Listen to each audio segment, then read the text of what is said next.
The story I'm about to share with you has never been told in public. Several years ago, a man handed me a jacket that had once been covered in my father's blood. That jacket had been riding around the country for over 30 years, and the hole in the chest had been covered with a lightning bolt.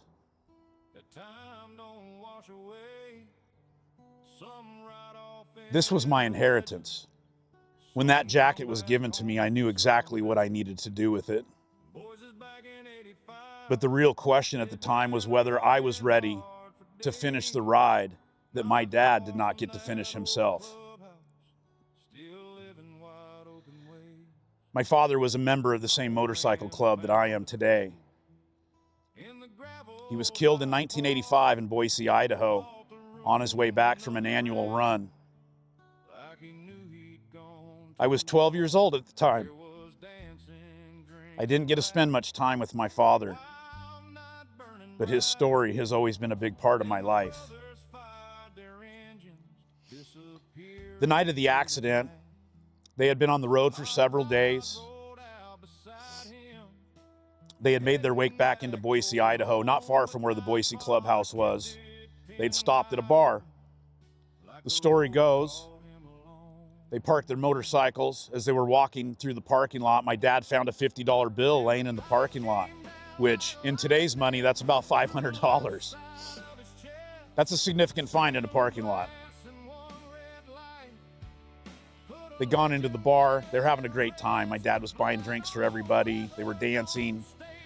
Apparently my dad had a couple of gals bouncing on his lap. When they went to leave the bar, a member by the name of Hot Rod, a legend of his own right, got on their bikes, they pulled out of the parking lot, and they started heading towards the house. For some reason,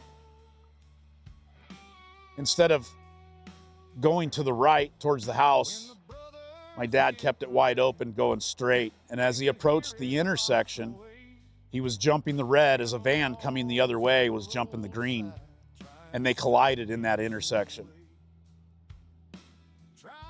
His motorcycle slammed into the driver door of the van, and the side mirror punctured his heart.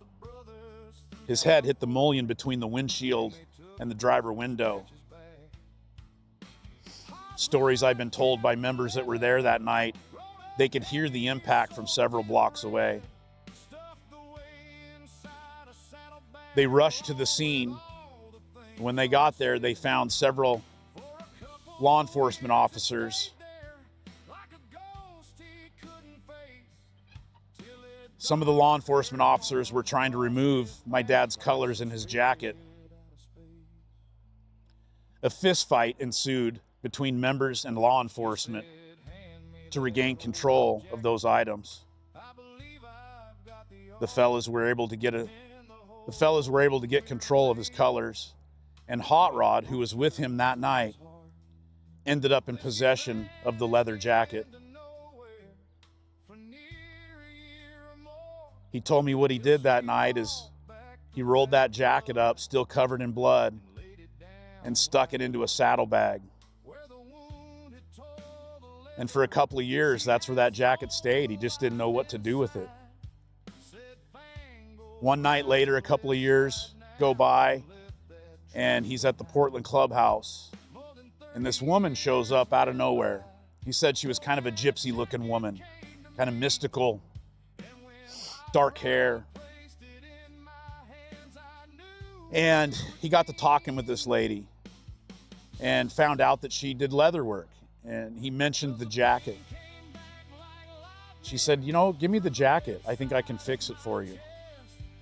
And so he did. He gave her the jacket.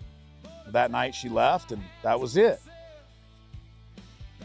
Well, some time goes by, 6 months, and he's going, wow, you know what? I might have just messed up here. I don't even know who this woman is. I don't know where to find her or track her down. He said about a year went by, maybe a little more, and one night this woman showed back up at the house with the jacket. She tracked Hot Rod down, presented him the jacket, and the hole From the mirror that had punctured my father's heart, she had sewn a lightning bolt. And she told him, "Fango rides on the left side of this jacket." More than 30 years after my father had died, Hot Rod presented me with my father's jacket. I knew immediately what I needed to do. I needed to close the loop on the jacket.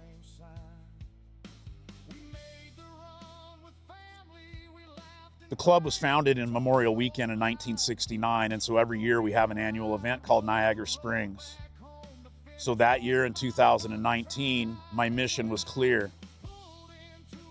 I was going to wear that jacket, and I was going to ride from Oregon to the Snake River in Idaho on the same roads with the same men. And I was extremely honored to be riding side by side with some of the same men that were with him, not only that night, but that weekend, as well as an army of men that had come into the club since 1985. I enjoyed a great weekend with my brothers and family. And this is where the mission was extremely clear. Now it was time to ride those same roads home and to get home this time. Once I arrived home, I did not have a plan at that time as to what the jacket was going to end up, whether I would just wear it all the time or what my plans were. When I got home from that weekend and pulled into the driveway, I knew without a shadow of a doubt what needed to happen with the jacket. After 30 years of riding around the country, having more fun than everybody else, and closing the loop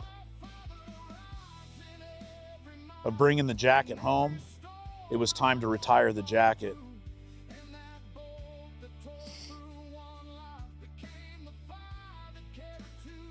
The lightning bolt isn't something that I designed in a marketing meeting. This is my inheritance. This was once a symbol of pain and sacrifice.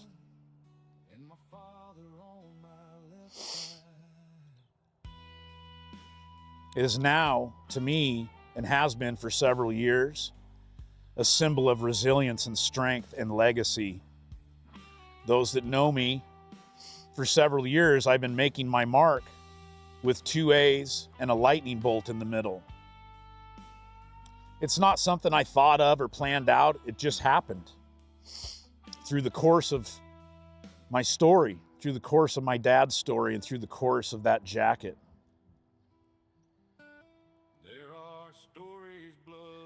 I have decided now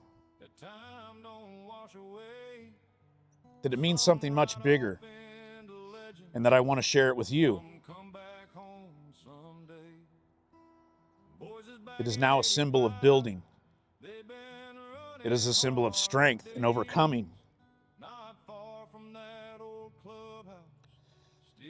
Sometimes we find things in our life that are painful, and we have a decision to make.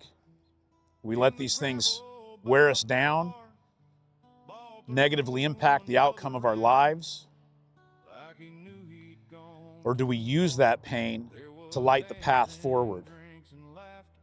This lightning bolt is a reminder of where I come from and what it's taken to get me to where I'm at today. The lightning bolt used to represent one of the hardest chapters of my life. Now it reminds me that pain can be something that moves us forward.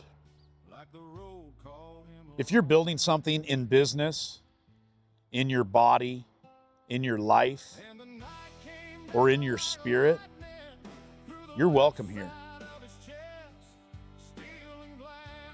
My name is Myhra, and I'm still building.